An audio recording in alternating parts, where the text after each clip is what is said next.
I'm Dan Godwin. There are several new developments this afternoon in the Dallas police ambush investigation. We now know there were 14 officers shot or otherwise wounded in the attack. 5 of them died from their injuries. The chief said the gunman, Micah Xavier Johnson, scrawled the letters RB in 2 locations inside El Centro College as police were closing in on him. The chief says it's still not clear what those letters mean and whether Johnson had any outside help with his plot. Meanwhile, police are going through video footage, including officers' body cameras and nearby surveillance cameras, to create a more specific timeline of the shooting. All of this while the immediate area around El Centro College remains closed today. Fox 4's Alex Boyer is live at Dallas Police Headquarters with more. Alex? Yeah, Dan, a lot of information to break down, but first I want you to take a live look at the growing memorial here outside of the Dallas Police Department. Just a couple of minutes ago, Dallas Fire Rescue showed up here, laid a wreath, and then they saluted the memorial and the Dallas Police Department. Just one example of all of the touching moments we are seeing here throughout the day. Now, getting back to the investigation, we now know that the detonation happened on the 2nd floor of the actual college and not inside of the parking garage, as previously reported by Dallas Police. Chief Brown says there were actually 2 students who were afraid to move and had stayed in the building, and they were there during that explosion, but thankfully were not injured. They were evacuated the next day. Now, they're downloading, police investigators downloading about 170 hours of body camera footage. They're also collecting dash cam video, as you mentioned, Dan, and that security footage from surrounding buildings. So far, detectives have taken over 300 statements from officers and witnesses.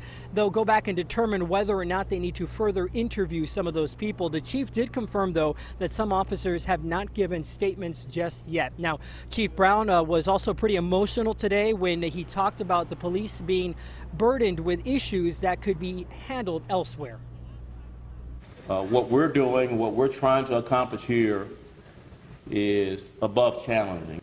That's too much to ask. Policing was never meant to solve all those problems. And I just ask for other parts of our democracy, along with the free press, to help us and not put that burden all on law enforcement to resolve. So again, just being pretty honest with you, I have raw feelings about all of what we do. I'm at the point of making a tough decision about mandating some of it, because we want to be Superman and Superwoman, and we're not. And we're the last to say we need help. Our profession has suffered from this for quite a while now. Yes, me and my family have received death threats almost immediately after the shooting. As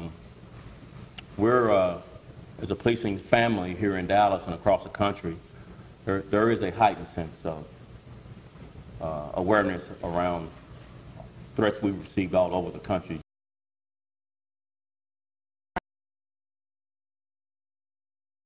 After this morning's news conference, Brown says his plan and his focus over the next few days is going to be on those funerals for the fallen officers and to make sure that their families are taken care of. And as we come back out here live, you'll notice there are many men and women dressed in plain blue uniforms. These are cadets in the current police academy. I'd say that there's probably about 2 or 3 dozen of them. They kind of all marched by as I was speaking a couple of seconds ago, coming by to pay their respects. Obviously, you can imagine this being a very difficult situation for them to be in, this being cadets who are training to be police officers and to be put in the line of fire, just like some of these other officers were. So clearly this is a very real moment for them and something that they are taking in, coming by to pay their respects today. That is the latest. Reporting live here outside the police headquarters, I'm Alex Boyer.